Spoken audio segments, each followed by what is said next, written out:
Olá pessoal, tudo bem com vocês? A nossa aula de hoje é sobre técnicas e materiais de obturação. Praticamente é a última aula que nós vamos ter em relação a conceitos práticos e técnicos, né? É a aula que envolve a finalização do tratamento endodôntico, tá? Então vocês já tiveram a parte de abertura coronária, a parte de instrumentação, mecânica, química, medicação que nós conversamos na semana passada e agora a gente vai aprender a fechar esse canal. A obturação ela vai envolver as técnicas e os materiais. De maneira geral, essa fase do tratamento ela tem como objetivo criar um selamento hermético apical completo ao longo da extensão do sistema de canais radiculares, desde a abertura coronária até a terminação apical. Esse selamento é importante que ele seja também tridimensional, a fim de preencher todas as áreas criadas pela modelagem durante a instrumentação. O material utilizado para a obturação, ele deve promover um selamento compatível em termos físicos, químicos e biológicos, prevenindo assim a ação de agentes injuriantes aos tecidos periapicais. Deve impedir que novos micro-organismos ocupem a região dos canais radiculares, deve evitar a estagnação de líquidos e também, sempre que possível, permitir condições para que ocorra o reparo da região periapical. Ou seja, a fase de obturação ela é extremamente decisiva para que a gente consiga ter um sucesso na nossa terapia endodôntica. Existem alguns fatores que vão interferir no momento da obturação. Por exemplo, certas condições em que se estiverem presentes, inviabilizam a execução dessa técnica. Nós devemos avaliar os seguintes fatores: sinais e sintomas do nosso paciente. Então, por exemplo, se o meu paciente retornou com dor, edema de face, fístula ainda presente, ou ele retornou com o curativo aberto há mais de 15 dias, né? Paciente está sentindo bastante dor, o dente foi todo contaminado, ainda tem presença de pus, então são condições que não me permitem fazer o que eu tinha programado, que seria a finalização do tratamento, tá? Outro fator é o estado do tecido pulpar e perirradicular. Então, vamos supor que o paciente ele retornou, o dente estava fechadinho com a restauração provisória adaptada, porém, na hora que você remove o curativo e você lava, seca, você percebe que ainda existe exudato ali dentro daquele dente, tanto quanto sangue, pus, ou você vai fazer a secagem do canal com um cone de papel e o cone ele não sai seco, né? Sai um cone com sujeira ou sai um pouco de sangramento. Também são condições que não permitem o fechamento do canal radicular naquele momento, né?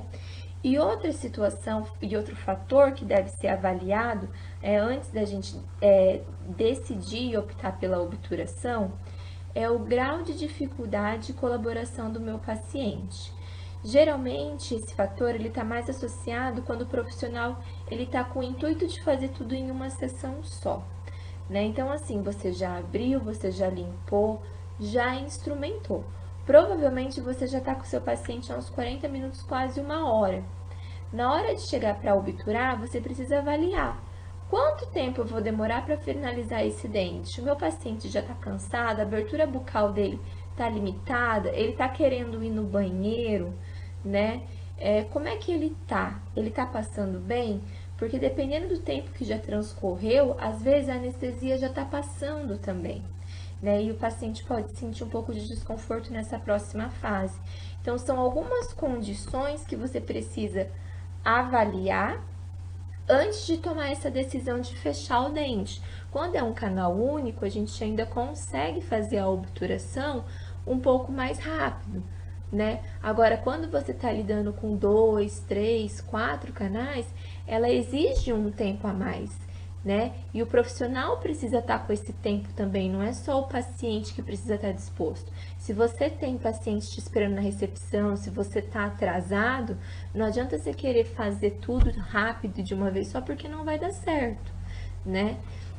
Então, também é um fator que precisa ser avaliado, tá? A colaboração do paciente, a disposição do seu paciente e o seu tempo, a sua cabeça, como é que você tá, né? Então, a gente precisa estar bem para a gente fazer a obturação, ela é a fase final, né? Então, se você não executar ela bem, tudo que você fez até então vai ser perdido, tá bom? Existem alguns questionamentos que cercam essa fase da obturação. E vocês vão ouvir muito falar sobre isso, principalmente quem seguir essa área da endo, porque são questionamentos que sempre são levantados e discutidos dentro da literatura, tá? Não é uma coisa que eu vou estar cobrando de vocês, até porque é um assunto um pouco mais para aperfeiçoamento e especialização, a gente vai seguir o padrão, né? Mas eu preciso que vocês saibam e conheçam, porque às vezes vocês vão olhar um raio-x ou alguma situação clínica e não vão estar entendendo por que o colega agiu daquela maneira, tá? Então, assim, os principais questionamentos relacionados a essa fase de obturação envolvem dois conceitos, né? Que é a questão de fazer o tratamento em sessão única ou múltipla, né? E aí a gente tem o outro questionamento que ele está relacionado à extensão da obturação, né? Se essa obturação ela pode se estender um pouco além do ápice, formando o que a gente chama de puff apical, ou ela deve respeitar o comprimento de trabalho e ficar dentro dos tecidos e ficar dentro do ápice radicular do dente, né? Então, assim, todos esses questionamentos, eles são levantados e eles levam a discussões que estão baseadas nas condições pulpares e perirradiculares e também na sintomatologia e condição do nosso paciente. Pensando em termos de sessão única ou sessão múltipla, né, para a gente abordar esse tipo de conduta, a gente precisa ter em mente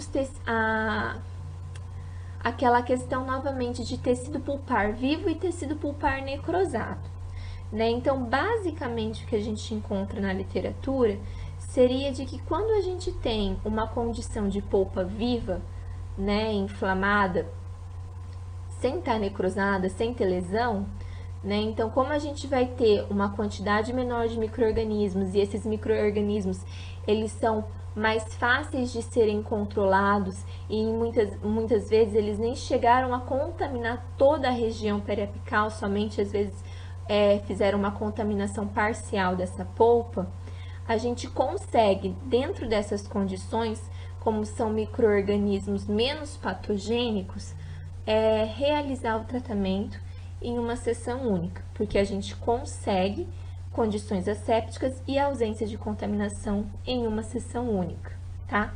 Até porque, o que eles falam?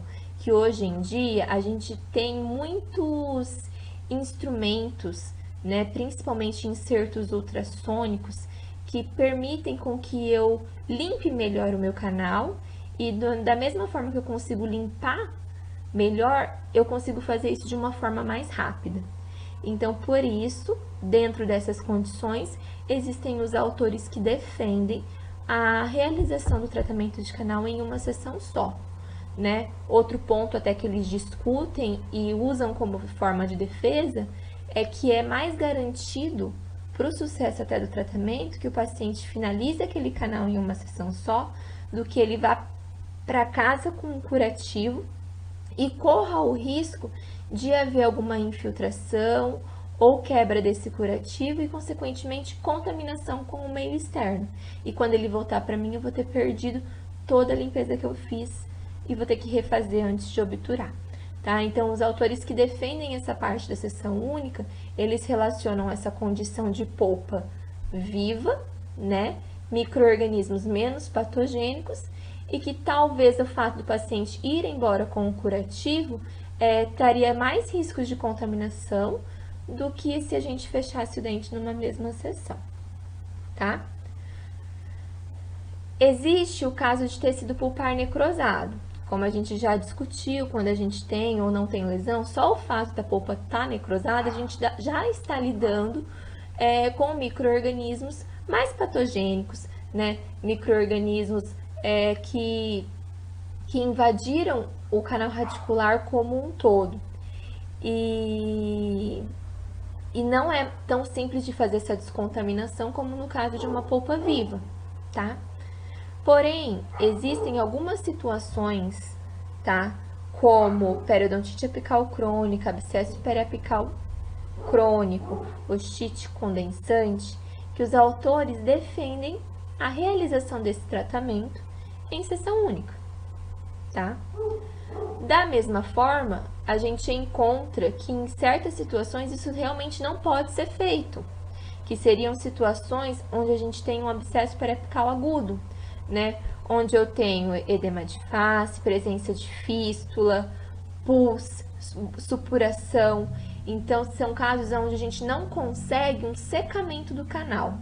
E aí, nessas condições, os autores falam que isso inviabiliza o tratamento em uma sessão única. A gente precisaria entrar com uma medicação para controle das bactérias, né?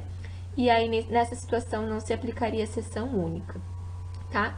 Porém, a gente encontra, sim, já há mais de 20 anos, autores que, mesmo nessas condições críticas, realizam um tratamento em uma sessão só. Então, assim, é uma coisa que varia muito de profissional para profissional. Existe a variação de conduta, variação de técnica e a própria experiência, tá? Eu, particularmente, tá, sou a favor dos curativos e das sessões múltiplas, tá? Pelo menos 2, né? Porque, assim, é um contato que você tem com o seu paciente. Eu, Jéssica, sinto um respaldo melhor em ver o paciente depois que eu atendi a primeira vez para ver se ele melhorou ou não, né? Se ele sentiu dor ou não. Então, vocês vão perceber que essa questão, se você faz em uma sessão ou 2 sessões, vai muito do profissional. Claro que a gente sabe que tem paciente que é representante, que é caminhoneiro, que viaja muito, que você sabe que vai te dar trabalho para quando voltar e às vezes vai demorar para voltar e quando volta, volta sem o curativo, você perde o que você tinha feito. Então, daí tem algumas situações que a gente pondera, sim, e considera o tratamento em uma sessão única, né? Mas o que eu quero que vocês entendam é que, assim, não precisa ter pressa para fazer o tratamento de canal, ainda mais para quem está começando, né? Então, sempre avaliar aqueles fatores que nós já discutimos, sinais e sintomas do paciente, as condições do tecido pulpar, né? E principalmente o seu tempo, a sua condição psicológica, se você está ou não cansado, e a condição do nosso paciente. O que ele quer? O que ele prefere? Né? Não que ele vai determinar o que você vai fazer, mas pergunte para ele como ele está, se ele está cansado ou não. Tratamento de canal a gente sabe que geralmente é demorado, né? Então lembrem-se que você tem ali uma pessoa que está com a boca aberta, com o isolamento já faz um tempo, tá certo, pessoal? Então, quando nós vamos obturar? Após o procedimento de limpeza e modelamento, quando o canal pode ser secado e o paciente não apresentar dor ou edema. Não adianta o paciente voltar para você falando que está com dor e você fechar. E aí, como é que você vai ter segurança sabendo se aquilo vai piorar ou não? Então, é isso que eu falo da questão de sessões múltiplas ou não. Né? Então, para você profissional, é uma segurança maior você o quê? Finalizar o tratamento. Quando o paciente chegar em você e falar assim, doutora, melhorou, não tô sentindo mais nada, tá tudo bem. Né? Não é bem melhor? Né? Então, a gente vai avaliar sempre o grau de dificuldade do tratamento, além das condições sistêmicas e psicológicas de cada paciente.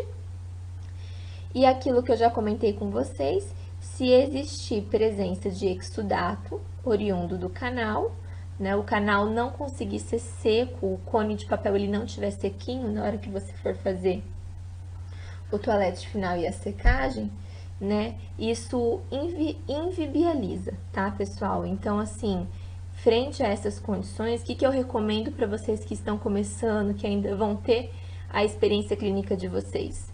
Não fechar, tá? Faz troca de curativo, manda o paciente vir de novo para vocês evitarem problemas, dor de cabeça, paciente te ligando, né? E reagudecimento de casos, tá bom? A extensão da obturação é outro fator que é bastante questionado em relação a essa fase de obturação, né, que a gente tinha comentado. Então, a importância do controle da extensão da obturação, ela está relacionada se vai ou não expor materiais obturadores para o meio perirradicular. De acordo com os princípios clínicos e biológicos, a instrumentação ela não deve se estender para além do forame apical, que é aquilo que a gente já viu, e por isso que a gente treina tanto a questão do comprimento de trabalho, e por isso que a gente bate tanto pé em cima do comprimento de trabalho, né? Que deve ficar sempre 1 milímetro aquém do ápice radiográfico, tanto para a polpa viva quanto para a polpa necrosada, né? A gente comentou até que no caso de polpa necrosada, o comprimento real do dente ele pode ser igual ao comprimento de trabalho, mas nunca ser além, né? Nunca ir a mais do ápice radiográfico. Casos de sobreobturação revelaram isto patológico com alterações inflamatórias, e isso é certo, tá? O que acontece? Por que tem essa discussão, então, se já se entende, né, que biologicamente é melhor que fique tudo preservado dentro do canal radicular? Porque principalmente nos casos de necrose, quando a gente tem lesão periapical e a gente tem uma perca daquela constricção que a gente chama de limite CDC, pode acontecer, tá? Um pequeno extravasamento para além da região do ápice, né? Então, existe um certo limite de extravasamento que a gente até tolera, mas não como muitos autores, eles justificam esse extravasamento como, nossa, é sinal que limpou bem, chegou na região de delta apical, fez uma irrigação ativa. Tudo que é estranho ao corpo na região perirradicular vai causar uma certa inflamação e o seu paciente ele pode sentir um desconforto em relação a isso sim, tá? Porém, né, eles justificam dessa forma. Existe um limite de extravasamento que é aceito, que seria o caso da última foto, né? A gente percebe que é um extravasamento somente de cimento. Como a grande maioria dos cimentos que a gente usa hoje em dia, eles são biológicos e reparadores, com o passar do tempo, o próprio organismo vai reabsorver esse puff apical que formou ali, tá? Porém, o que acontece? Se eu tenho um extravasamento de gutta-percha, de cone, eu preciso preservar meu paciente por um longo período de tempo, porque eu posso ter um problema em relação a esse cone, porque a gutta-percha, ela não tem as mesmas propriedades biológicas igual o cimento. Ela não vai ser reparadora e ela não vai ser regenerada, né? Pelo contrário, ela pode inflamar a região e uma lesão periapical pode surgir por conta desse extravasamento. Então, assim, sempre obedeçam o comprimento de trabalho de vocês, executem um batente de uma forma eficiente. Para quê? Para que a gente evite esse tipo de extravasamento, tá? Por quê? Porque são em mínimas quantidades que ele é aceito, né? E mesmo assim, às vezes, quando acontece em mínimas quantidades e quando é só cimento, o paciente pode retornar para você com dor, tá? Principalmente dor à mastigação, tá bom, gente? Então, quanto à extensão da obturação, é melhor a gente trabalhar dentro daquilo que a gente realmente aprendeu, tá? Aqui eu já não vou deixar tanto ao gosto de vocês, tá? Eu já vou estabelecer que, assim, trabalhem dentro do comprimento de trabalho, para não terem problema, tá joia?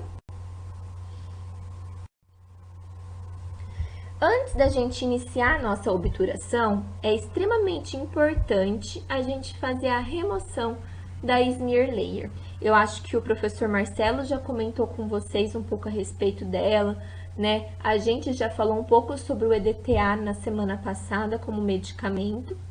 Então, essa lama dentinária que se forma em decorrência de todo o processo de instrumentação, né? Ela é uma camada amorfa e irregular, repleta de materiais orgânicos pulpares e debris dentinários que vão se acumular nas paredes dos canais como resultado da instrumentação que foi feita, né? O ponto positivo dessa lama que se forma é que ela atua como uma barreira física, impedindo com que os micro-organismos eles adentrem no interior dos túbulos dentinários. Então, de certo modo, ela é importante para evitar essa invasão dos micro-organismos dentro dos túbulos dentinários. Porém, quando ela está presente, ela interfere na adesão e penetração de cimento nos túbulos dentinários e também, como ela interfere nessa adesão, ela está associada a microinfiltrações. Então, o que se preconiza? Que a remoção da smear layer, ela deve anteceder o momento da obturação. Ou, igual nós vimos na semana passada, ela deve anteceder a aplicação da medicação de hidróxido de cálcio, tá? Se ela for feita antes, a gente pode ter que os micro-organismos vão invadir a região dos túbulos dentinários, tá? Então, o que a gente preconiza? Remoção da lama dentinária, que é o que a gente chama de toalete final, com EDTA 17% durante 1 a 5 minutos antes da obturação dos canais radiculares.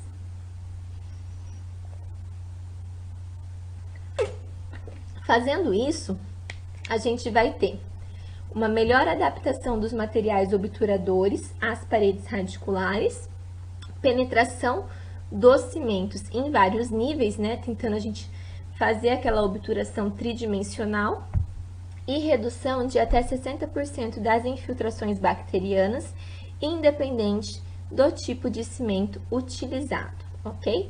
Ali na foto a gente consegue ver antes da utilização do EDTA, né? Então, toda a lama dentinária a gente percebe que ela é uma barreira física mesmo, né? Que fica sobre os túbulos dentinários.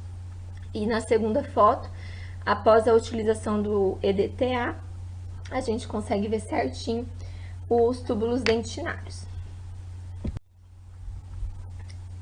Existem hoje, como eu já comentei com você, vários insertos ultrassônicos, né? Vários instrumentos e técnicas que permitem com que a gente limpe melhor de uma forma mais rápida o nosso sistema de canais radiculares. Da mesma forma que a solução irrigadora ela pode ser agitada, não sei se o professor Marcelo comentou isso com vocês, o EDTA é uma solução que também pode ser agitada e os estudos mostram que ocorre uma potencialização da sua ação, né? Quando isso é feito. Então, essa agitação ela pode ser feita utilizando vários tipos de instrumentos, desde uma lentulo, né, até um inserto ultrassônico, como é esse caso da Irrisonic, que é uma ponta de ultrassom que a gente insere, né? Como o caso da EasyClean, que é um inserto plástico pré-fabricado, que pode ser esterilizado por algumas vezes, né? E a XP Clean da MK Live também, que é um tipo de lima que é acoplada no micromotor, igual a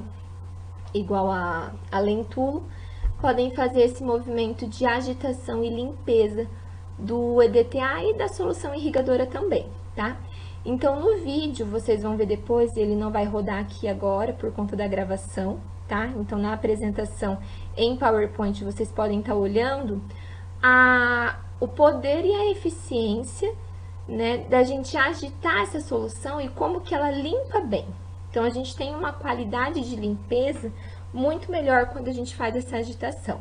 Existe um protocolo de agitação, né? Eles falam que devem ser feitos 3 ciclos de 30 segundos de agitação de EDTA. Feito isso, é feita irrigação, aspiração e troca do EDTA. Repete 3 vezes esse ciclo de 30 segundos e finaliza com uma irrigação com solução de soro fisiológico. E aí você faz a secagem do canal e aí ele tá pronto para fazer a obturação, tá bom? Bom, finalizamos essa parte, né? Essa parte de objetivos dos materiais obturadores, né? Levantei alguns questionamentos com vocês a respeito de seção múltipla, seção única e a extensão da nossa obturação, né? E preparamos o nosso canal com o toalete final para poder, então, finalizar com a obturação. Os materiais obturadores, eles são materiais biologicamente aceitáveis, utilizados para o preenchimento dos espaços do sistema de canais radiculares, com o objetivo principal de impedir a troca de fluidos entre o interior e o exterior radicular, e, se possível, serem estimulantes na reparação tecidual perirradicular. De maneira geral, os materiais obturadores eles vão estar classificados e divididos de duas formas. Os materiais em estados sólidos, que vai envolver a gutta-percha, os cones de gutta-percha, e os materiais em estado plástico ou semissólido, que envolve os tipos de cimento, tá? Então, a gente vai ter gutta-percha de vários tipos, tá? Recoberta com resina, recoberta com hidróxido de cálcio, com iodofórmio, recoberta com ionômero de vidro, né? E antigamente a gente utilizava o que? Cone de prata, tá? A gutta-percha com hidróxido de cálcio e com iodofórmio são substâncias que foram adicionadas à gutta-percha convencional a fim de se tentar potencializar ou criar características antimicrobianas nesse produto, tá? Então, existe, né, guta com hidróxido de cálcio, com iodoforme, também com outro tipo de materiais que eles estão tentando inserir para dar mais propriedade para a guta, mas ainda não existe a comprovação de eficiência em relação à adição dessas substâncias, tá bom? E os cimentos, a gente vai ver que existem cimentos à base de diversas substâncias, ok? Bom, quais são os requisitos para um material obturador ideal? Então, no começo da apresentação, a gente falou que esse material ele precisa ser físico, químico e biologicamente compatível, né, com os tecidos periapicais e perirradiculares. Em relação às propriedades físico-químicas, nós temos que o material ele precisa ter facilidade de inserção, ser plástico no momento da inserção e depois que você inseriu no canal, ele se tornar sólido posteriormente. Propiciar um bom tempo de trabalho e também um bom tempo de presa, né? Ou seja, você precisa ter um bom tempo para conseguir manipular e inserir ele no canal, ele não pode demorar tanto para tomar presa assim também, né? E também não pode endurecer tão rápido. Possibilitar o melhor selamento possível do canal radicular, não deve sofrer contrações e nem ser permeável, possuir bom escoamento, boa viscosidade e aderência, não deve ser solubilizado no interior do canal radicular, possuir um pH próximo ao neutro ou alcalino, ser radiopaco e de fácil remoção, caso a gente tenha algum problema e precisa fazer uma reintervenção, não manchar as estruturas dentais.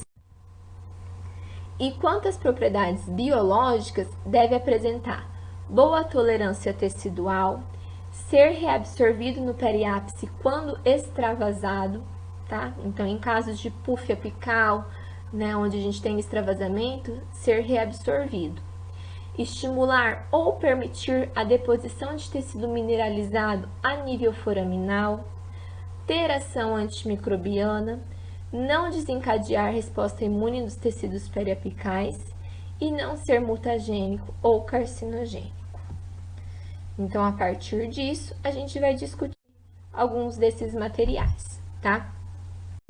Falando em materiais sólidos, né, materiais principais, a gente vai discutir os cones de prata e os cones de guta, tá? Os cones de prata hoje não se aplica mais, mas ainda é comum, às vezes, um paciente ou outro, você olhar no raio-x ou olhar na boca dele e ver que ele tem obturação de cone de prata, tá?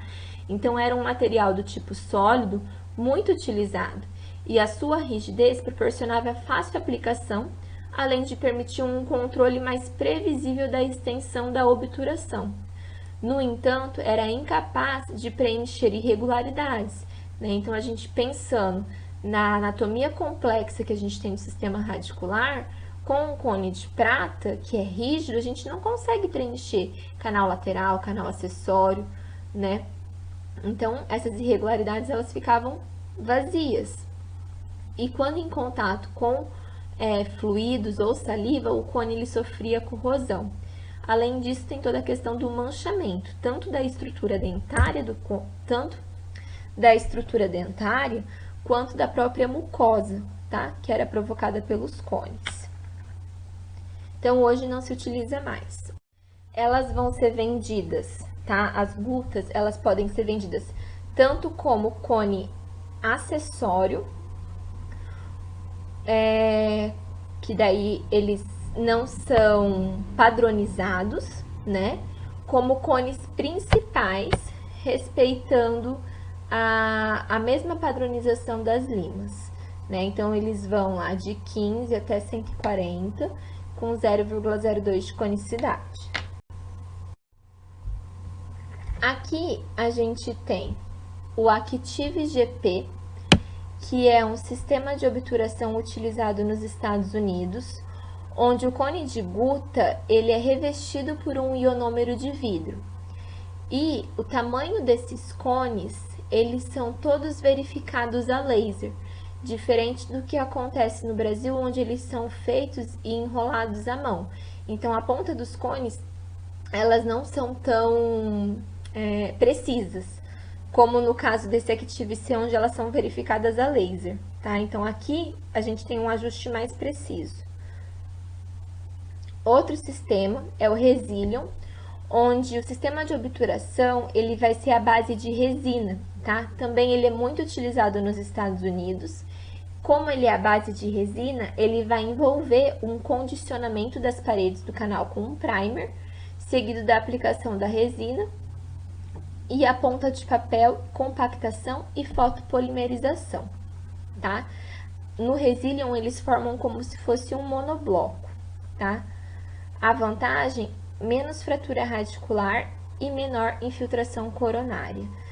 Aqui no Active GP, por ser revestido com ionômero, o grande problema é caso você precisa intervir ou para fazer a remoção da obturação, ou no caso se você precisa fazer um preparo papino, tá? Então, aqui nessa situação do Active GP fica bem complicado devido ao fato de ser ionômero de vidro.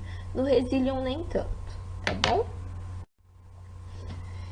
Em relação aos cimentos obturadores, o que é importante a gente saber? A importância deles, tá? Então, selamento do espaço entre a parede dentinária e a interface do material obturador principal, que é o cone, né? Então, o cimento ele vai estar preenchendo esse meio de campo, né? Preenche em lacunas e irregularidades dos canais principais, laterais, acessórios e espaços entre os cones de guta, né? E para isso, tá? Para que a gente consiga fazer isso, a gente utiliza a compactação lateral. O cimento, ele permite, tá? Que o selamento, ele se aproxime do ideal, né? Ele se aproxime daquele aspecto tridimensional, preenchimento de irregularidades que a gente precisa, tá? Ele pode ser, tá? Cimento à base de óxido de zinco e eugenol, cimento à base de hidróxido de cálcio, cimento à base de ionômero de vidro, cimento resinoso e cimentos biocerâmicos. A gente vai discutir e dar um exemplo de cada um desses cimentos para vocês, tá? Deixa eu só achar aqui que eu tinha pesquisado o valor para vocês também, para ter uma noção. Aí, eu vou falando para vocês mais ou menos o valor de cada um desses cimentos, tá? Então, vamos lá. O primeiro é o cimento à base de óxido de zinco e eugenol, tá?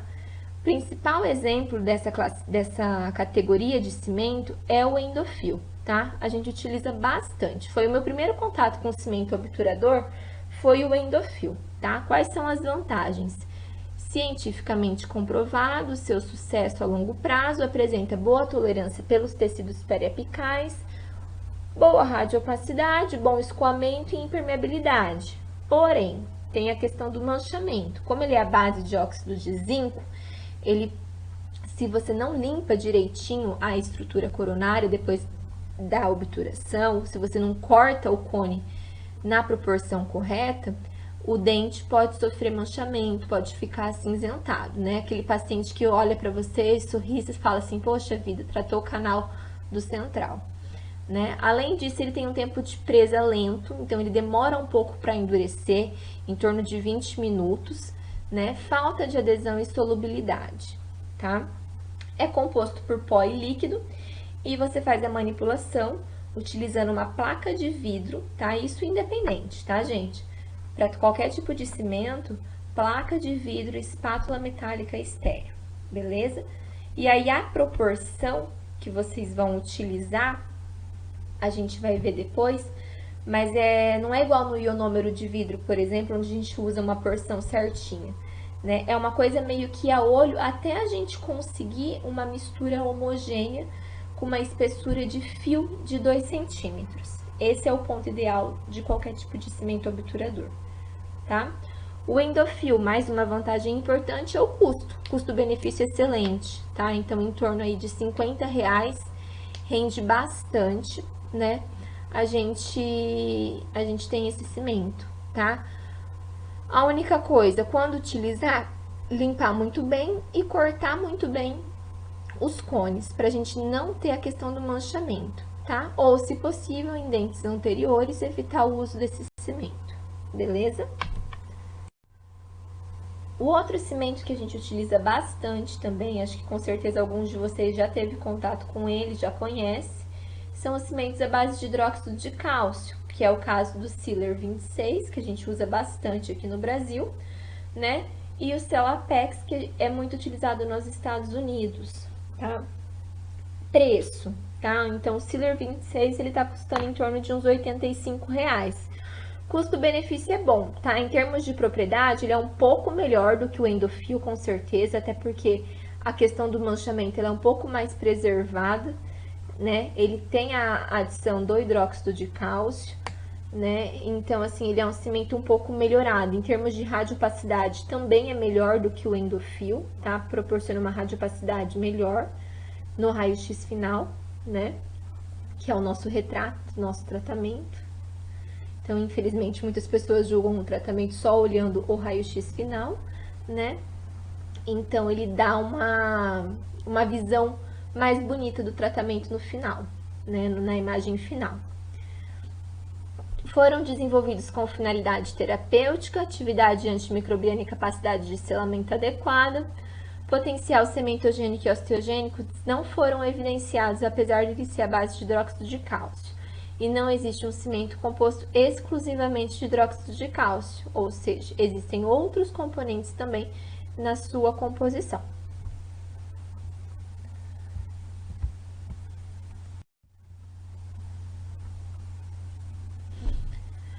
Os cimentos de ionômero de vidro, então a gente entra aqui, né, como vantagem, adesividade dentinária boa, por ser ionômero de vidro, selamento apical e coronário adequado e biocompatível. Desvantagem, sua dureza e insolubidade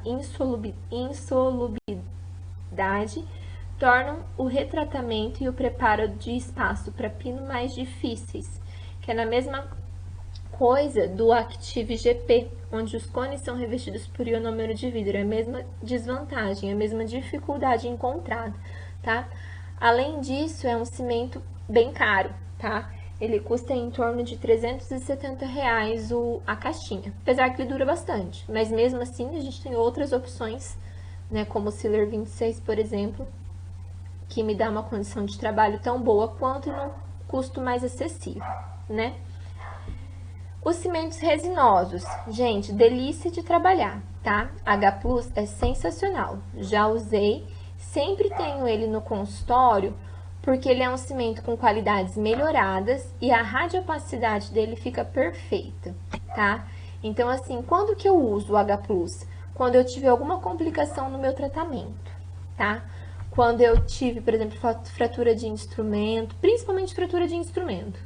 Por quê? Porque ele mimetiza bem, ele consegue envolver bem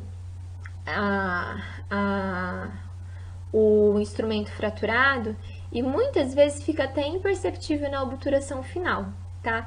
Então, a radiopacidade desse material é excelente.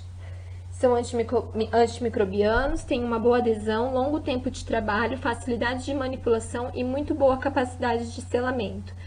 na forma de pasta e catalisador. Então, são duas bisnaguinhas, né? A única desvantagem é que é tipo hidróxido de cálcio pasta.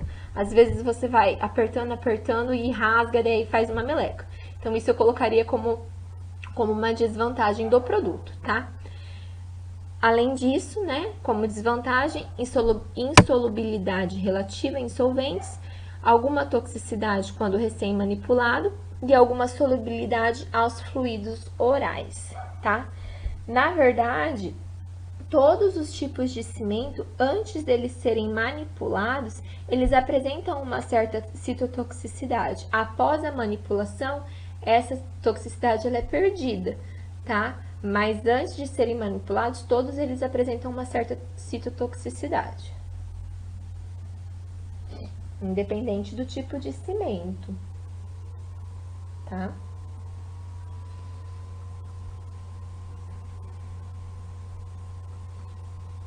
Aí a outra opção também, né, de cimento resinoso é o H26, tá?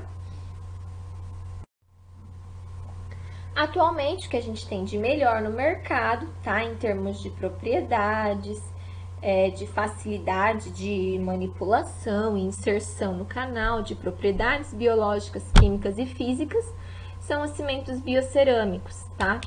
Geralmente, eles se apresentam na forma de uma seringa pré-misturada, né? Com uma ponta intracanal calibrada que você insere lá dentro do canal, né? Dispensando o uso de placa, espátula e tudo mais. São cimentos hidrofílicos que utilizam a umidade do canal para completar a reação de endurecimento e não se contrai ao endurecer. São biocompatíveis e apresentam propriedades antimicrobianas durante a reação de endurecimento, tá? Aqui a gente tem dois exemplos, o BioCealer da Angelus, tá? E o Sealer Plus da MK Live, tá?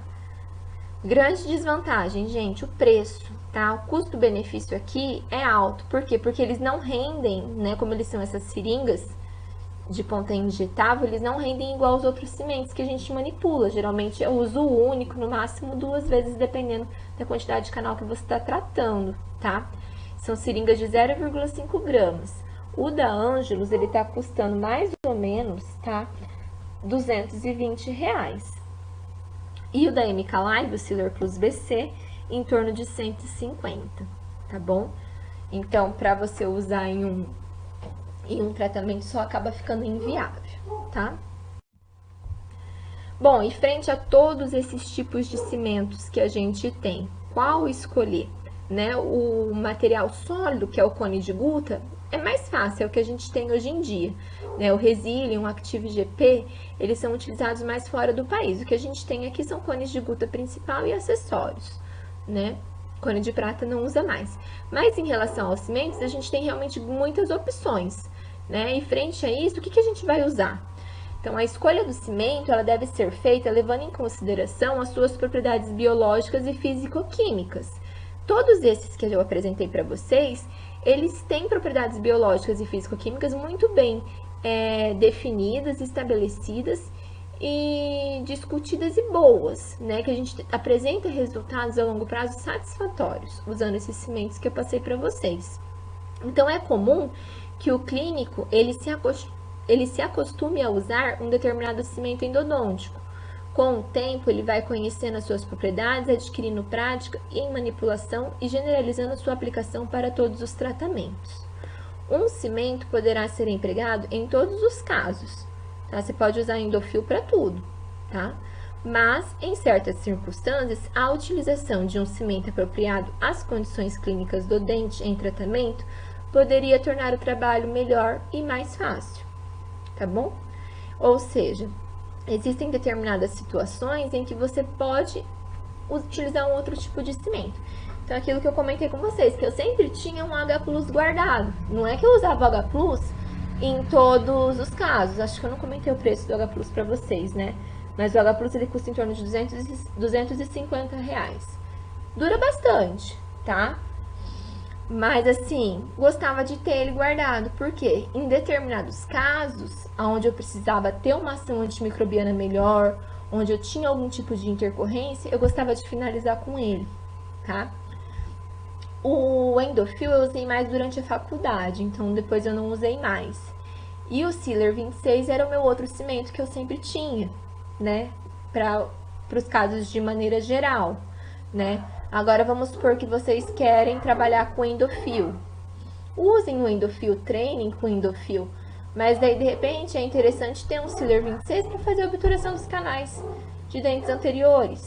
É uma opção, né? Para evitar a questão do manchamento, tá? Outra coisa, eu não comentei com vocês porque são situações clínicas bem específicas que a gente utiliza. Mas o MTA, ele é um cimento biocerâmico que ele é utilizado em caso de risogênese incompleta, para fazer cirurgia parendodôntica, onde a gente precisa fazer retroobturação. E ele é um cimento mais caro, tá? O MTA ele é um cimento mais caro, de uso único também, né? Que é utilizado em situações específicas também, tá? Então, assim, não é um cimento que você vai fazer qualquer caso, mas é um cimento que, se você precisar, ele tá ali para situações específicas, tá? Esses biocerâmicos são talvez fora da nossa realidade, mas se você, por exemplo, está fazendo o canal de um paciente que tem dificuldade de abertura bucal, que já deu bastante trabalho para instrumentar, às vezes compensa aí você gastar um pouco mais, mas conseguir finalizar com excelência aquele tratamento de uma vez, né? Porque não tem manipulação, não precisa ficar inserindo um monte de cone, você leva a seringa, injeta e pronto, tá? Então, assim, são coisas que conforme vocês vão realizando o tratamento, vocês vão percebendo e vão optando, né, a conduta de vocês, tá? Isso vai dando a característica de cada profissional, tá bom, gente? Mas, de maneira geral, todos esses cimentos que a gente comentou, eles podem ser utilizados por vocês, tá bom? Bom, visto isso, a gente vai para a técnica de obturação propriamente dita, tá? Então, como fazer a obturação? Então, o objetivo da técnica é reunir a qualidade, né, com a praticidade, de acordo com as condições do canal em tratamento e o material que está sendo utilizado. Existem várias técnicas de obturação, da mesma forma que existem várias técnicas de instrumentação que a gente viu, né? Aqui a gente vai falar sobre a técnica de condensação lateral, que é, assim, padrão ouro, que é praticamente o que se utiliza hoje em dia e é o que todo mundo utiliza e tem bons resultados e menor custo. Vamos comentar sobre a compactação com Max Padden, tá? E a técnica híbrida de Tagger, que ela associa a Max Padden à técnica de condensação lateral, tá bom? Então, a técnica de condensação é a mais utilizada mundialmente, apresenta menor custo e ótimos resultados. É indicada para a maioria das situações. As exceções são canais severamente curvos ou anormalmente conformados, ou aqueles com irregularidades grosseiras, como reabsorções internas. Vantagens dessa técnica: permite um maior controle do comprimento de trabalho, que é muito importante. Com o stop apical e com o uso cuidadoso do espaçador, a extensão do preenchimento com gutta percha é bem conduzida, né? E além disso, temos uma boa adaptação às paredes do canal, estabilidade dimensional positiva, ou seja, a chance da gente ter um extravasamento é muito menor, desde que a gente respeite o comprimento de trabalho e esteja sempre trabalhando com um cursor, o stop apical. Desvantagem: a obturação resultante consta em uma série de cones soldados pelo cimento, e assim não forma uma massa homogênea. A gente pode, não é que vai acontecer sempre, mas podem ter bolhas, tá? É muito importante, durante a técnica de obturação, um raio-x, tanto da prova do cone, quanto o raio-x após a inserção de todos os cones acessórios, para a gente avaliar se existem falhas ou não na técnica, né? Porque se a gente detecta alguma falha, a gente pode corrigir antes de finalizar e é muito mais fácil fazer essa correção nesse momento do que depois, tá? Quais são as etapas da técnica de condensação lateral? Tá. A gente finalizou o nosso tratamento, o nosso preparo químico-mecânico, já fizemos a remoção da restauração provisória, remoção do medicamento, verificamos o comprimento de trabalho com a minha lima memória, fiz a minha irrigação com hipoclorito, com EDTA, finalizando o toalete final, sequei o canal com cone de papel absorvente, não veio nenhum exudato, o cone de papel está seco, sem sangramento, meu paciente está bem, sem edema, sem dor. O que a gente vai fazer? Iniciar a finalização do tratamento, tá? Então, a primeira coisa que a gente vai fazer vai ser a seleção do cone principal, né? O nosso material sólido. Feito isso, a gente vai escolher um espaçador digital, que vai ser fundamental durante essa técnica de condensação lateral. Depois, nós vamos fazer a manipulação do nosso cimento e finalizar, então, com a obturação. A seleção do cone principal, tá? Então, como é que eu vou fazer a seleção desse cone?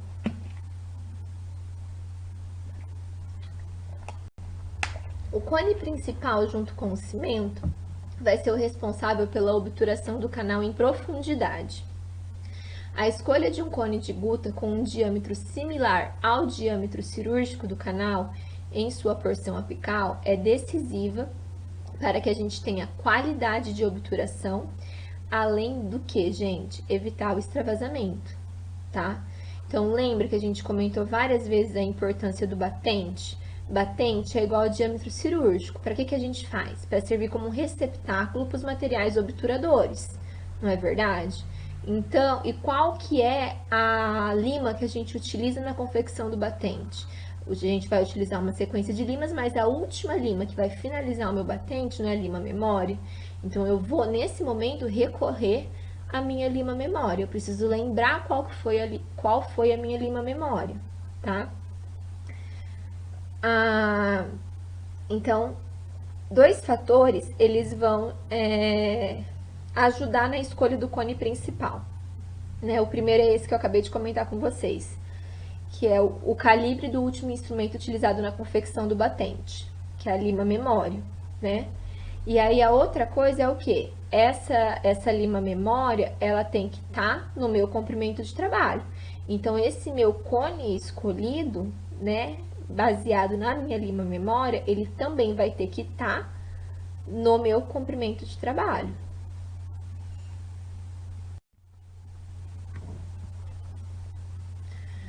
Esse cone que eu escolhi, ele precisa atingir a extensão da instrumentação, ou seja, precisa ir até o meu comprimento de trabalho, não podendo passar e nem ficar aquém, tá? Então, não ultrapassar o limite quando pressionado apicalmente, ou seja, ele precisa chegar no comprimento de trabalho e se eu fizer uma pressãozinha, ele não pode descer mais, ele tem que ficar estabilizado, né? Parar sozinho no canal, ou seja, ele não pode ficar com folga dentro do canal, tá? Ele precisa ter uma certa resistência, mas também não pode sair com pressão, tá? Então, oferecer pequena resistência ao ser removido. Então, atingir a extensão da instrumentação, ou seja, atingir o comprimento de trabalho, não ultrapassar o limite do forame, o limite do comprimento de trabalho, que se você fizer uma pressãozinha, não ficar dançando no canal e oferecer uma pequena resistência quando ser removido, tá? A gente sempre vai tentar correlacionar o número do cone principal com o número da minha lima memória, tá? Ou seja, se a minha lima memória foi a 30, o meu cone principal, o primeiro que eu vou testar vai ser o 30. Minha lima memória foi 45, o meu primeiro cone que eu vou testar vai ser o cone 45, tá? Porém, essa correlação, ela é subjetiva, tá? Até porque os cones, é aquilo que eu falei, eles têm uma conicidade de 0,2, eles são padronizados de acordo com as limas, os cones principais, porém, eles são todos confeccionados e enrolados à mão. Então, pode ser que às vezes isso não bata e a gente precisa dar um talento nesse cone, tá?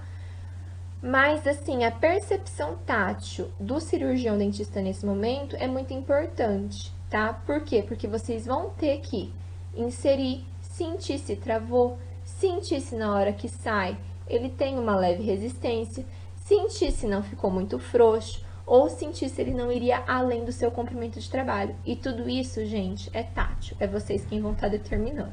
Então, precisa estar prestando bastante atenção nesse momento, tá? Então, como eu comentei, como os cones eles são enrolados à mão, muitas vezes a gente precisa prepará-los, tá? E essa preparação, ela vai ser feita utilizando a régua calibradora, né? Então, a gente percebe que na pontinha do cone existem irregularidades. E mesmo eles sendo, tipo, igual nessa primeira imagem, todos 30, as pontas são totalmente diferentes, né?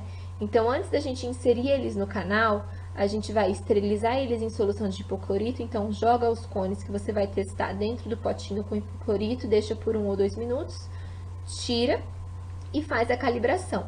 Se eu usou uma lima 30, coloca lá na 30, na reguinha calibradora. Geralmente sobra uma ponta desse cone para fora que você corta com uma lâmina de bisturi, tá? Evitar usar tesoura, tá? Porque as lâminas da tesoura, elas vão esmagar essa parte do cone. E aí vai prejudicar vocês em relação à própria conformidade do cone, né? Então, não cortar com tesouro, usar sempre uma lâmina, tá bom? Preparado o cone, aí sim você vai fazer a prova desse cone no seu canal radicular.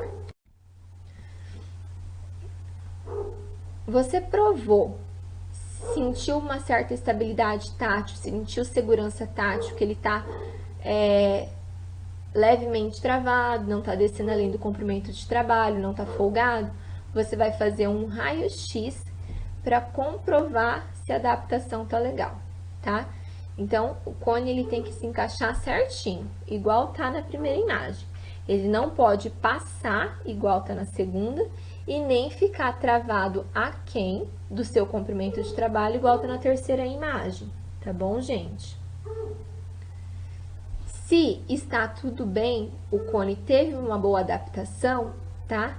A gente separa esse cone, marca certinho o comprimento de trabalho dobrando a pinça ou cortando o cone, tá? Deixa ele lá de molho na solução de hipoclorito e vamos então preparar o cimento. Porém, se você teve uma adaptação inadequada ou passou ou você não conseguiu atingir o seu comprimento de trabalho com o cone, né? A gente vai precisar testar outros cones, de repente cones de menor conicidade, né? Ou se mesmo a gente testando outros cones, preparando outros cones, a gente ainda não conseguir atingir a adaptação ideal, a gente vai ter que fazer uma recapitulação do nosso batente, retornar no nosso preparo químico-mecânico, porque geralmente quando a gente não consegue encontrar o cone adequado, significa que a gente teve uma falha lá atrás, tá?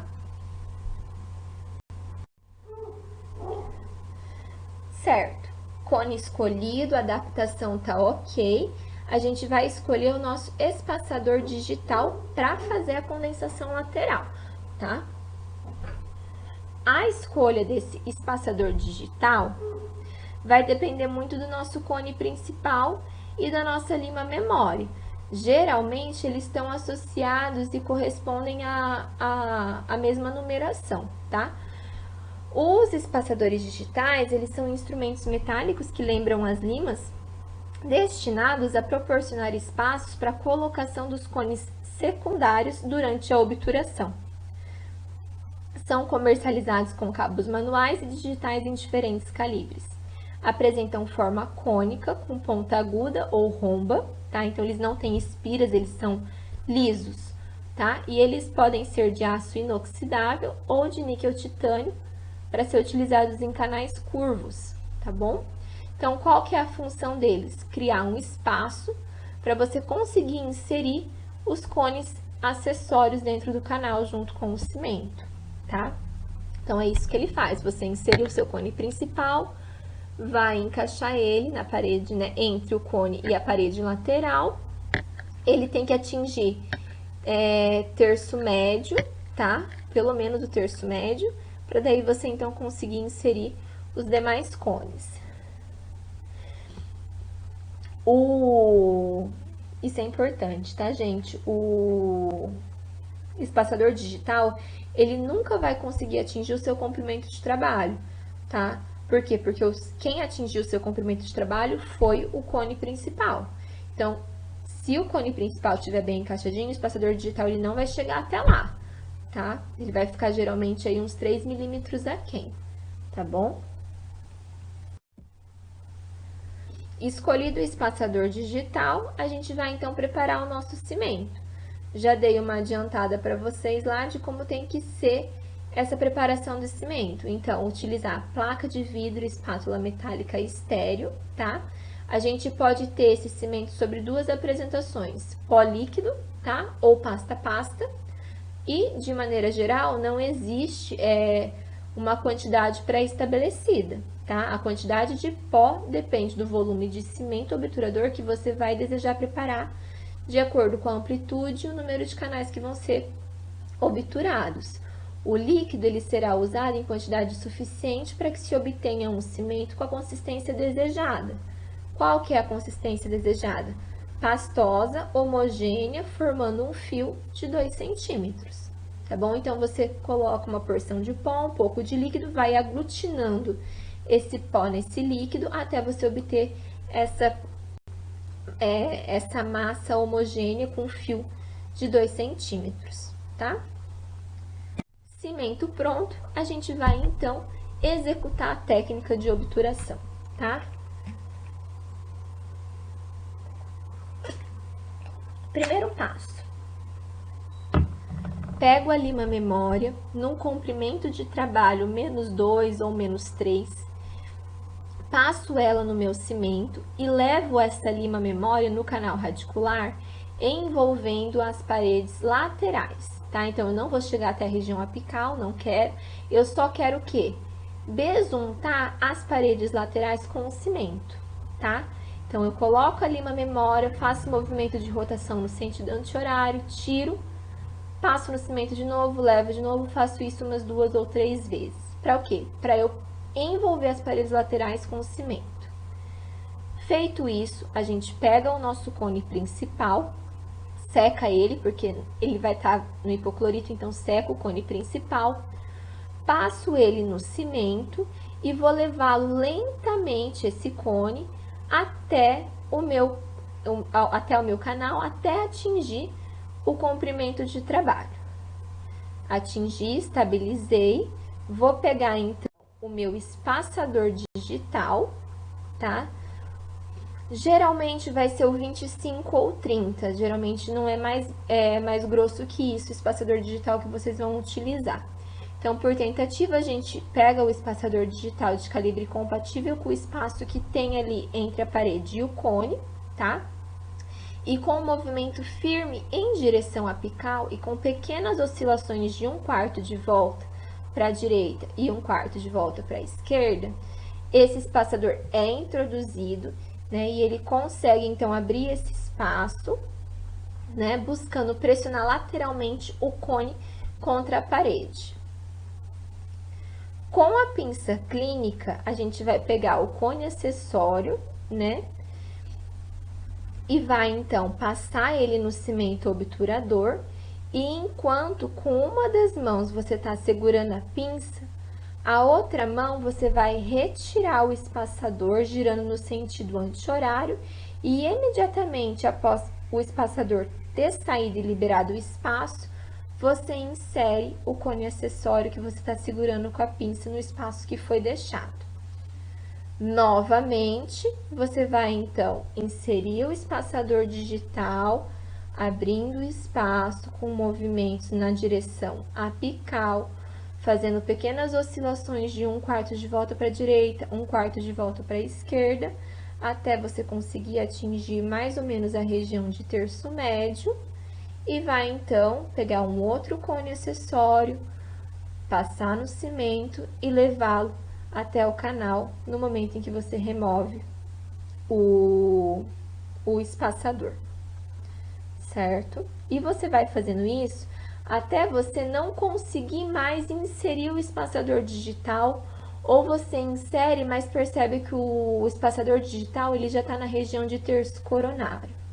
Quando chega nesse momento, significa que já não cabe mais cones acessórios, não tem mais necessidade de preenchimento. E aí, nesse momento, então, a gente vai fazer o nosso raio-x da prova do penacho, tá? Então, lá, a gente vai repetir esse procedimento de inserção do espaçador digital e do cone acessório, buscando levar ao canal radicular a maior quantidade possível de cones. Eles, juntamente com o cone principal e o cimento, vão ser responsáveis por uma obturação tridimensional, preenchendo todos os espaços, canais acessórios, tá? Istmos e toda a região que vai além de terço médio, cervical e apical, tá?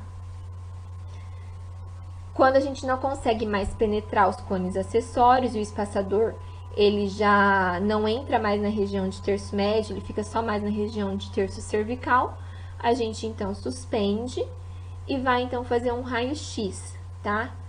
Raio-x do penacho. Ele acontece no momento onde a gente terminou a nossa condensação lateral, tá? E ele é muito característico, tá, gente? Raio-x do penacho a gente ainda faz com o dente em isolamento. Então, a gente não tira o isolamento ainda, tá? E a gente faz e ele aparece desse jeitinho, tá bom? Então, é um raio-x bem característico. Ah, por que não pode tirar o isolamento? Porque depois a gente ainda vai cortar esses cones, limpar a superfície do dente, condensar, para daí fazer a restauração provisória. Então, a gente só vai realmente tirar o isolamento absoluto na hora que a gente for mandar o paciente embora, tá? Então, não tira o isolamento, tá? Eu ia comentar uma coisa com vocês. Ah, tá. Então, o que é importante? Vocês entenderem o que é a condensação lateral. Então, a condensação lateral, a técnica de condensação lateral, ela é isso. Ela envolve o que? A utilização de um espaçador digital, né? A fim de inserir cones acessórios junto ao cone principal e as paredes do canal radicular, né? Consiste na liberação de um espaço para que a gente consiga inserir o máximo possível de cones acessórios junto ao cimento e ao cone principal para que a gente consiga uma obturação tridimensional, tá? Daí, fez o raio-x do penacho, não tive dobra de cone, não tive presença de bolha, o meu preenchimento tá bom, tá? Eu vou, então, cortar esses excessos dos cones que ficam pra fora, tá? E aí, utilizando um calcador de paiva pequeno, a gente vai fazer a compactação agora horizontal e não mais vertical, tá? Então, pressionando os cones de guta para a entrada do canal, a gente faz a condensação vertical, procurando regularizar a superfície cervical da obturação, tá? Fiz toda a minha condensação vertical. Eu vou, então, fazer a limpeza da câmara pulpar com uma bolinha de algodão embebida em álcool, evitando o manchamento, tá, do dente. Posso utilizar o óleo de banana, tá, que ele é como se fosse uma acetona, tá? Ele é muito utilizado para fazer remoção de esmalte. Então, posso utilizar o óleo de banana para fazer a limpeza dessa cavidade coronária ali, né? Deixar tudo bem limpinho. A guta é importante que ela seja cortada no terço médio, não pode ficar a guta percha, cone de guta, na região coronária, porque senão vai manchar, tá? Então, fazer certinho o corte, seco ali a minha cavidade coronária com uma bolinha de algodão e faço a minha restauração provisória. Fiz a minha restauração provisória, aí sim, posso remover o isolamento, tá? E fazer o raio-x final, tá bom? Essa caneta que tem aqui do ladinho do óleo de banana é a Endopen, que a gente chama, tá? Ela é um calcador elétrico, na verdade. Então, você não precisa utilizar a lamparina, né? Ele esquenta sozinho e aí você consegue fazer o corte dos cones com ele sem precisar de lamparina, tá bom? É bem prático. E não é muito caro, tá, gente? Tem pra vender no OLX, no Mercado Livre. Acho que custa menos de R$200, tá? É bem bacaninha. Certo. E para obturar dentes multirradiculares, né? Então, assim, os princípios e as técnicas, os materiais utilizados são os mesmos. Porém, como a gente está lidando com mais canais, a gente precisa de alguns cuidados extras. A primeira coisa é tempo, tá? Então, assim, para obturar mais de um canal, a gente precisa de tempo e tranquilidade. É aquilo que eu comentei, se tem paciente me esperando na recepção, se a minha cabeça não tá boa naquele dia para fazer aquilo, é melhor não fazer e marcar para outro dia, tá? Por quê? Porque exige tempo, tá? Pensa, com um canal só, aquele monte de conezinho saindo, imagina tudo aquilo com mais canais, né? Então, a gente precisa estar com tempo para fazer um serviço bem feito. Segunda dica, ou cuidado, né, é obturar um canal por vez. Isso evita que os cones se juntem na câmara pulpar, dificultando a condensação lateral, tá? Até porque, assim, você pode fazer a obturação de um canal, coloca o cone principal, faz a condensação ali, né? Faz o raio-x. No raio-x vai aparecer o canal que você fez. Tá bom? Beleza, tá ok. Então, vou pro outro, né? Porque, às vezes, se você faz os dois de uma vez, ou tudo de uma vez, na hora que você faz o raio-x do penacho para ver a obturação, você não vai saber onde você errou, tá? E aí você vai tentar dissociar a imagem, não vai aparecer porque vai ter toda uma massa ali envolvida, de cimento, de cone, né? Então, assim, quando a gente tá lidando com mais canais, faz um canal por vez, tá? Não que você vai fechar um canal, mandar o paciente embora para você vir e ele fazer o outro. Não. Faz um, depois que você terminou esse, radiografou, deu certo, vai lá e já fecha o outro, tá? Preparar um pouco de cimento para cada canal no momento de usá-lo, para não correr o risco do que? Do cimento endurecer ou do tempo de presa ser alterado, tá bom? Mas, de maneira geral, a técnica, os materiais, tudo é feito da mesma forma, tá? É só alguns cuidados extras que vocês precisam ter. E como eu comentei, tá? Além dessa técnica que é a técnica que a gente mais utiliza, tá? Que é a da compactação lateral, a gente vai ter outras técnicas que empregam gutapercha termoplastificada, tá? O objetivo é criar uma obturação personalizada para cada conduto radicular, dando como resultado uma obturação tridimensional que acompanha a anatomia do canal, né? Quando que a gente indica essas técnicas com guta termoplastificada? Em canais mais amplos, com istmo e reabsorções internas, tá?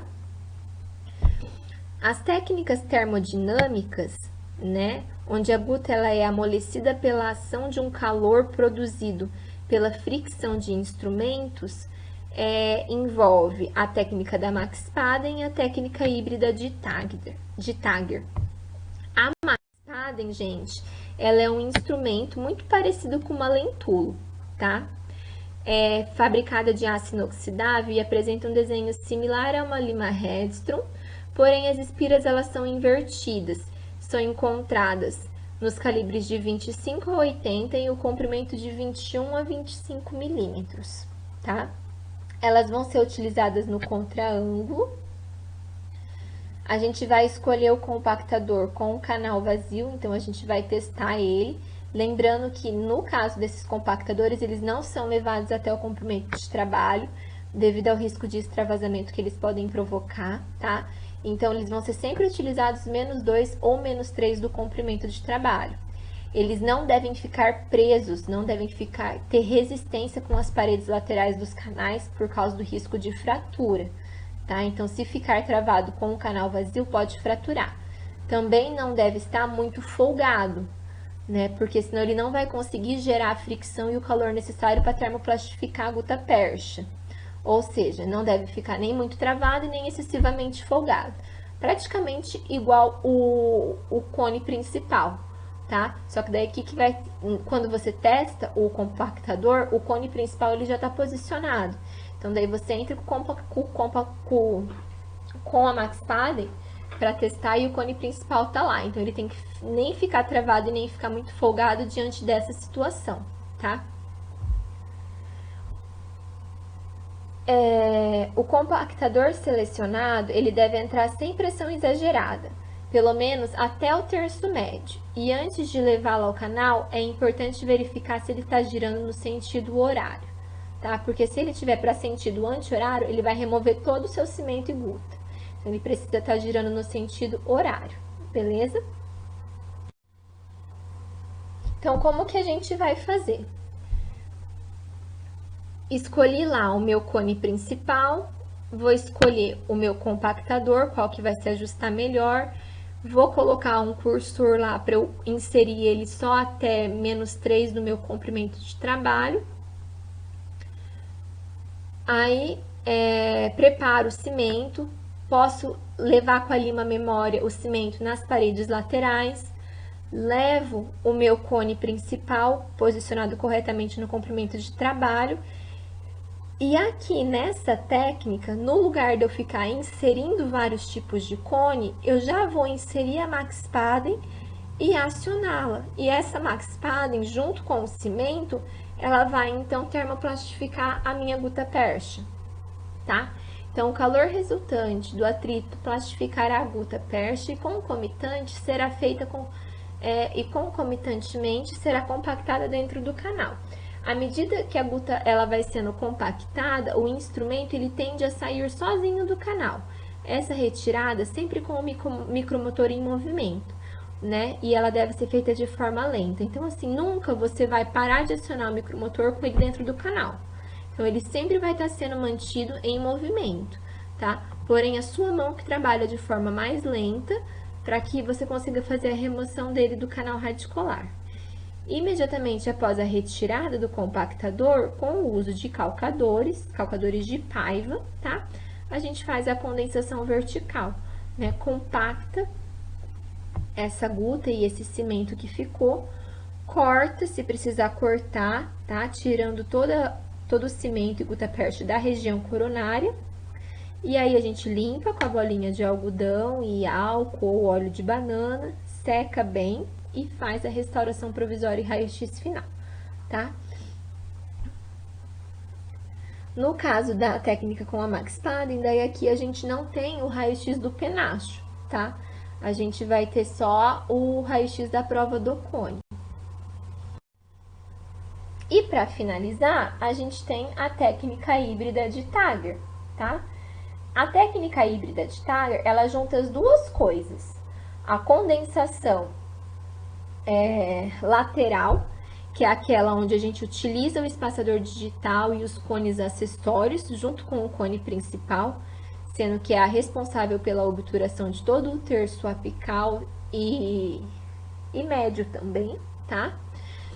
E aí, a utilização da Max Padding, tá? Após essa condensação lateral, para quê? Termoplastificar tudo isso, tá? Que vai ser responsável pela obturação do terço cervical e médio. Então, depois que eu inseri o meu cone, inseri os meus cones acessórios, no lugar de eu simplesmente só fazer a compactação vertical, eu vou pegar e vou entrar com a Max Padding, e a Max Padding, com o calor que ela gera pela fricção, ela vai unir toda essa massa obturadora, né? E aí, depois que eu removo o meu compactador de Max Padding, com o calcador de pávia, eu vou só levemente compactar para finalizar, e aí faço a minha limpeza, tá? Dessa região coronária e a restauração provisória, tá bom? Então, a técnica híbrida de Tagger é a que a gente mais utiliza, principalmente quando a gente tem canal único, canal amplo, né? Porque ela consegue dar uma abraçada geral em tudo, tá? Aqui nesse videozinho, depois vocês vão clicar e assistir ele, agora ele não vai, né, não vou conseguir passar junto, mas vocês vão conseguir entender bem todas as técnicas, né? Porque como a técnica híbrida de Tagger, ela abraça tanto a condensação lateral quanto a Max Padding, vocês vão conseguir ter uma visualização boa das três técnicas, tá? Então, os primeiros passos da técnica são iguais aos da condensação lateral. A gente passa o cimento endodôntico nas paredes laterais, coloca o cone principal, depois, com a ajuda do espaçador digital, insere os cones acessórios na quantidade compatível com as dimensões do canal, né? Em seguida, a gente escolhe o espaçador de Max Padden que a gente vai utilizar, né? Ele no sentido horário, a gente vai então acionar e pela sua fricção a gente vai conseguir então a compactação de toda essa massa obturadora, tá? Girando em velocidade correta e no sentido horário, ele vai provocar o amolecimento e compactação da gutta percha, tá? Então, depois vocês vão conseguir ver no vídeo a praticidade, como fica mais fácil quando a gente utiliza. Porém, gente, apesar da Max Padden parecer a última maravilha do mundo, o seu uso, ele deve ser bem cauteloso, tá? Então, nunca esquecer da regra dos menos 2 ou menos 3 milímetros e tomar bastante cuidado para ela estar no sentido correto, que é o sentido horário, tá? Tomar cuidado, porque às vezes, se a gente não tem um bom controle da mão, pode ocorrer extravasamento, tá? Na minha especialização, teve um caso que foi feito, onde teve extravasamento num central, e precisou até fazer cirurgia paraendodôntica para fazer a remoção de todo esse cimento e cone que tinha extravasado. Então, assim, precisa muito de técnica e experiência, tá? Até depois, futuramente, aí no laboratório, a gente pode tentar comprar, quem quiser comprar, a gente pode testar, tá? Antes de vocês fazerem na boca, é extremamente importante, tá? Até porque, assim, quando às vezes vocês não têm experiência com a Max Padden, quando ela não provoca o extravasamento, ela tira toda a sua obturação. Você perde todo o seu trabalho. Então, é bem complicado. Apesar de parecer simples e a melhor coisa do mundo, não é tão fácil assim de usar, precisa de treino. Beleza? Acho que era isso que eu tinha para falar para vocês sobre a parte de obturação e materiais, tá? As referências que eu utilizei na aula são esses 3 livros, tá bom? E fico à disposição de vocês no WhatsApp, no e-mail, para possíveis dúvidas. Já vou mandar as questões dessa aula para vocês responderem, tá? O prazo de 1 semana, então até sexta-feira, né? Um pouquinho menos que 1 semana, tá, gente? Então, até sexta-feira eu recebo as questões de vocês pelo e-mail, para que daí eu possa corrigir, né? E de forma individual eu vou respondendo vocês e tirando as dúvidas de vocês. Tá joia?